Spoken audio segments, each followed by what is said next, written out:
All right, so this video is going to be going over how to make sure that your search string in PubMed is a viable search string that's actually bringing back results that you want to see. Now, you should have already had some exemplary articles or some example articles that you found in the beginning when you were starting to do your searching. So these are articles that you really want to show up in your search string. There's a way to tell if it's in your search string that you have in PubMed that is not just going through, article by article and making sure and finding it that way. There's a faster way to do this. So let's do an example of this. Let's go to the advanced search here. We're going to grab a search string. This would be like your complicated, comprehensive search string that you're finalizing. So you can either, hit search and go, and I guess I'll do this one just to kind of show you. So we have about 658 results. For this question specifically, actually, we were not adjusting the time or anything like that. So now we've got all of our search results. Rather than, again, having to go and be like, okay, well, the author's name starts with an L or something, like let's go by author's name and look through all these. There's a much faster way to do it. So I've found a couple examples that are preliminary articles that for this actual, true case scenario, this true article, these are some preliminary articles that they had found. What you do have to do is make sure the preliminary articles you're looking for are ones that actually show up in PubMed. And so you could easily do this by, just typing into Google. If it pops up in PubMed, fantastic. So we see this article right here, providing care for migrant farm worker families in their unique sociocultural context and environment. What you're going to need to do is you'll take the PMID, which is the PubMed ID. We're going to copy it and go back over to our search strings. There's two places we could do this. We could just do it right here. You'd have to kind of fast forward through all of the searching, which is a little bit messy, and you could accidentally delete something. So I'd actually recommend is just going back to the advanced.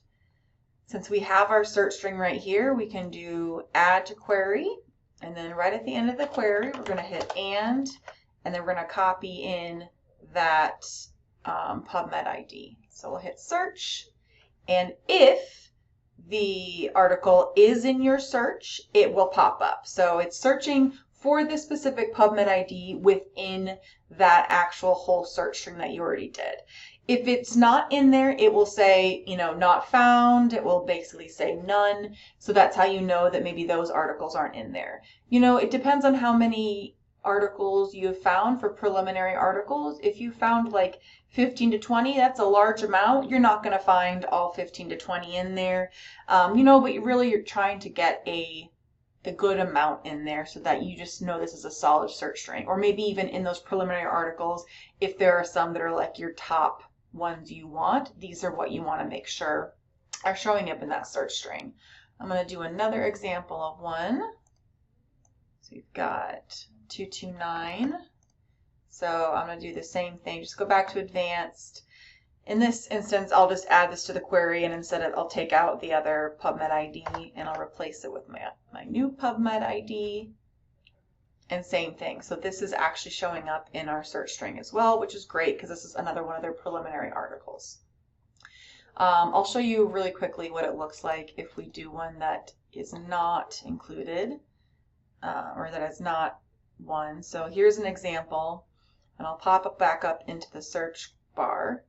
But I'm going to take off this UID. I'm going to show you what this actually is if I just search it in general. PMID.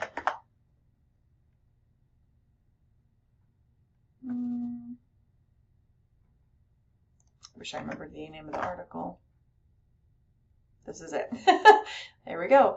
Musculoskeletal disorders, psychosocial stress, and associated factors among home-based migrant care workers. So this was an example of an article that was one of their preliminary articles that we went to go search. So I did take this PubMed ID and we popped that along with our search string, and we hit search, and this is what will pop up if that article is not in there.